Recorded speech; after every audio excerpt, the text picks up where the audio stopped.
Some days motivation comes easy.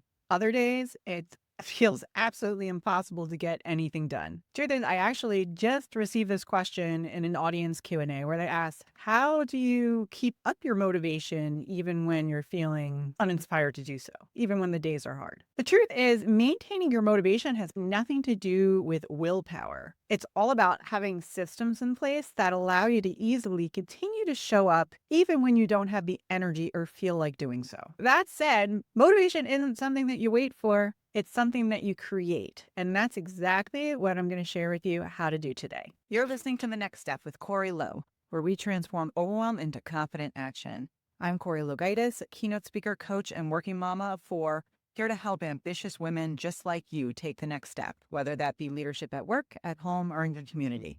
This is a very extreme example. Trauma can definitely cause you to lose your motivation and your focus. But a lot of times there's other ways that you can lose it as well that aren't quite as severe. So first up is just feeling overwhelmed, that you have way too many tasks. You don't know where to start. You might be dealing with one of the 5 overwhelm culprits that I talk about here on a regular basis. If you're new to me here, I have a free quiz you could take. We will drop it in the chat, the overwhelm culprit quiz.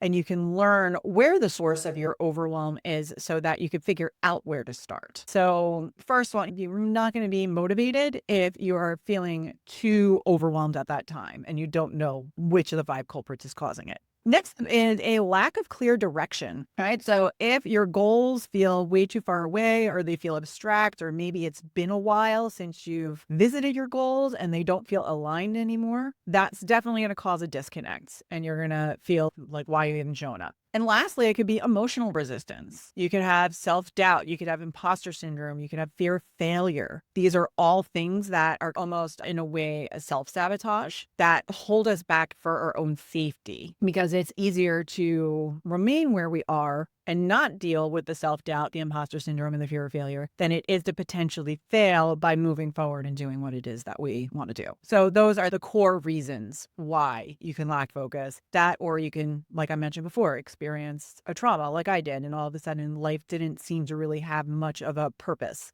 I was a little bit aimless at that time. So over the years, I've learned that there are 5 things that I'm able to do that help me remain motivated as well as focused, even on the hardest of days. Truth is, it has nothing to do with mindset. It has nothing to do with mindset at all. It has more to do with the systems that you build for yourself to ensure that you show up consistently, because you don't have to mentally be fully present in that moment to be able to take aligned action to move you towards your goals. And it's really those small, tiny steps that we take towards it that compound over time that have the biggest impact. So these 5 things really help you do this and stay motivated long term. The first one is making sure that you have a task or a project management system, because having this, it's going to help you break your goals down into manageable and bite-sized tasks. You don't want to be moving forward towards a big kind of ambiguous goal, because you're definitely going to be demotivated by that, because it's going to seem like it's too big of a mountain to be able to scale. But when you're able to break it down into small, tiny milestones, and you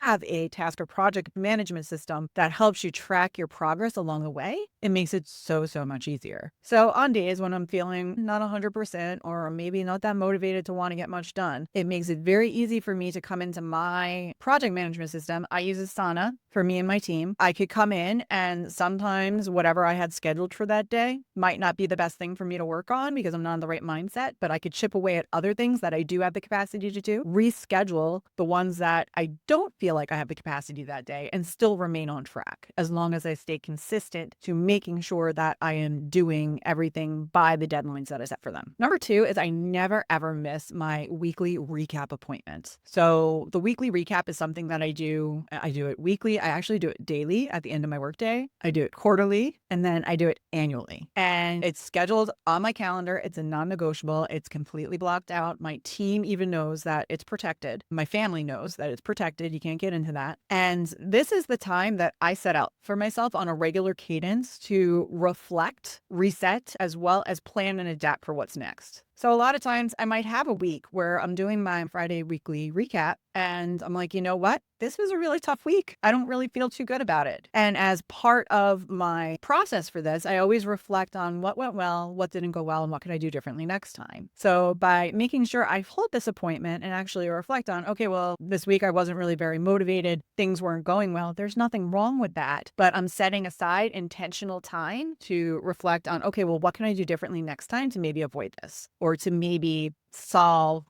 what my feelings are that I'm feeling kind of out of my element. Number 3 is to adopt a day-by-day mindset, right? So many people are so tied up in the long-term results that instead they kind of lose sight on, okay, well, what is the bare minimum I need to get done today? Because a lot of times the bare minimum is sufficient, right? You don't have to do your entire checklist in one day. You're allowed to reschedule. You're allowed to create time and space if you need it in order to be productive long term. So one of the things I learned a long time ago is sometimes it requires you to take a step back in order to take 2 steps forward. But as long as you're taking that day by day and having that mindset, it makes it that much easier for you to kind of recognize and be self-aware that today's a day I need to take a step back, or today's a day that I'm feeling great and I'm fired up and I'm really motivated. So let's, run ahead those 3 steps and take off. There's a push and a pull to it. Next is I use sensory anchors. So what are these? Sensory anchors are things like vision boards. They could be physical reminders. This necklace I wear is actually one of them. It means go with the flow. So I'm constantly reminding myself of that day-to-day mindset thing I just talked about. But for example, on my screensaver, on my phone, it's on my computer desktop, I have my vision board. It's the vision board that I set for this year. Sometimes I set them quarterly. It depends on what I'm working on, but this year it felt right to do it for the year. And so every single time I'm using and picking up my devices, I'm seeing what my intentions are. This is a beautiful process because I don't need to be like firing on all cylinders that day in order for me to be visually reminded of what I'm working towards. So this is actually really, really helpful because it keeps your goals visually present as opposed to you relying on it being in your head and for you being in that mindset. And lastly, the very last one is I love to journal to document the process. So this helps me track my progress. It helps me acknowledge my growth and it helps me reconnect with why I'm doing it. So if I'm having a really kind of like down and out like midday, a lot of times I'll just pick up my journal and just write what's going through my mind and be okay with closing the book and moving on with my day because tomorrow is always a new one. Some other things that can really, really help out on tough days, celebrate your small wins, right? Recognizing progress as small or as huge as it might be can really help your momentum get going. So a lot of times after, let's say I give a presentation or something and it doesn't land quite the way that I want to, and I start second guessing myself and my abilities, I'll go through, I have a whole database of, at this point, it's over 800 audience testimonials of what people have said about me and my talk. So I'll go through and I'll look at those and they always pick me back up and get me motivated to keep going again. So create that kind of like compliments file, that small wins file. That's something that you can look at when you're feeling kind of down, about your career and your situation. Another way is by completely changing up your environment. I work from home.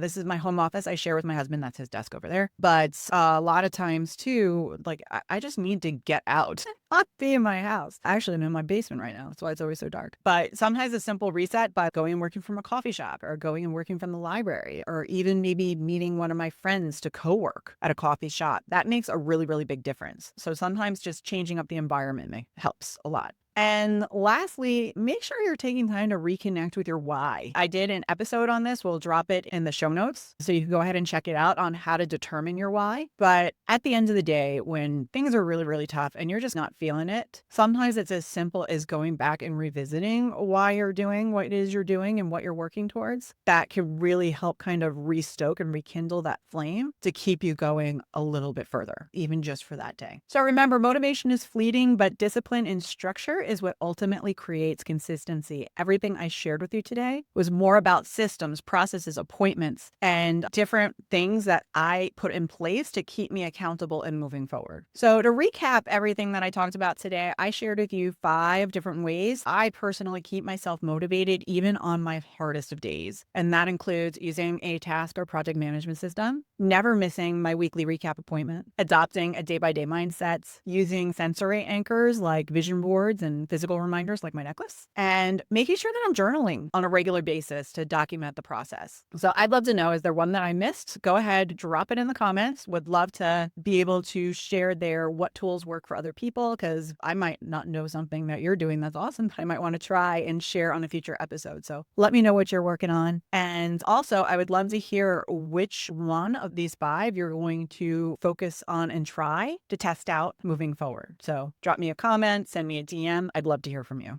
Thanks for checking out The Next Step with Corey Lowe. If this episode resonated with you, share it with a friend, subscribe, and leave a review. Together, we'll transform overwhelm into action, and we'll keep taking the next step towards confident leadership. See you next time.